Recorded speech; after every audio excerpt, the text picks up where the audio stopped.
Joining us now is Jeff Sonnenfeld, Yale School of Management Senior Associate Dean for Leadership Studies. Jeff, great to have you with us.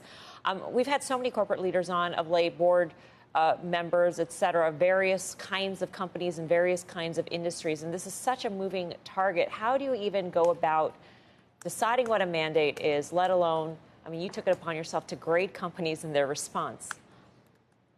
Thanks. Yeah, there are about 50 major companies that have publicly reported what they're doing. And you can classify them by those that are requiring all mandates, which is a handful right now, on mandates for everybody, or perhaps asking just at the corporate office, or finally a group that's saying, you can vaccinate, or else you have some onerous penalties, as you talked about Delta this morning and others that are even Pfizer themselves is having multiple tests each week for employees that are not vaccinated inside Pfizer. So, but these companies are doing different things. They're very impressive. And I grade them between an A plus and A and maybe A minus in a few cases. But it's incredible leadership they're showing. And we're seeing that employees want it. This survey that you just saw from Morning Consult, just done overnight, 2,200 people surveyed, is they're showing that 61% of people saying they actually want it. Another 14% say they don't care. So that's 75% say they'd be fine with it.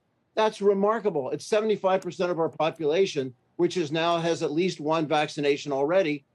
This is a big change from a year ago when I was on with you, is we had only 50% of the country said that if the FDA cleared a vaccine, they would be willing to be vaccinated. So this is a huge triumph that people are willing to be vaccinated. And we're seeing in the university world, there are, some 700-800 universities are now mandating vaccination.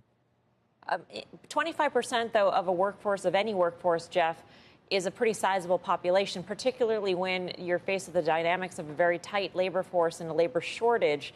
So with that number, I mean, I get that the majority are okay with it or have no opinion, but 25% can't be ignored in that if you do put that mandate in, you could alienate that 25%.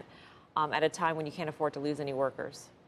Well, a lot of that 25% needs to be educated. And also, as the most pillars of trust and authority in America today are business leaders, is that as they set the trail here, the model they set will inspire others to jump on board and follow that path. But you can see that this is broken up very much by politics, that you'll have, roughly half the universities in Massachusetts require the mandates, only 1% in Texas. The politicization of science here is remarkable. We had most of the country was 77% of the country was in favor of vaccines last April, a year ago, April. It plummeted with the politicization of science over the summer. And so we can see people will change. And that's really encouraging. These mandatory vaccinations aren't new. We have been doing it for 150 years. We started doing it with smallpox back then. And it has been proven since 1905. The Supreme Court has justified it as saying that it is fully legal to be mandated. All 50 states have mandatory vaccinations, even though some people, perhaps 20%, don't like it. It's still mandated in all 50 states for mumps, measles, rubella, diphtheria, polio. It's mandated. Nobody complains. Some don't like it. They still do it. And that's what's the issue here is politicization. We have millions of jobs right now in these same states that require drug testing. And some people don't like that, but that's they take the job, they bite the bullet and go along with it.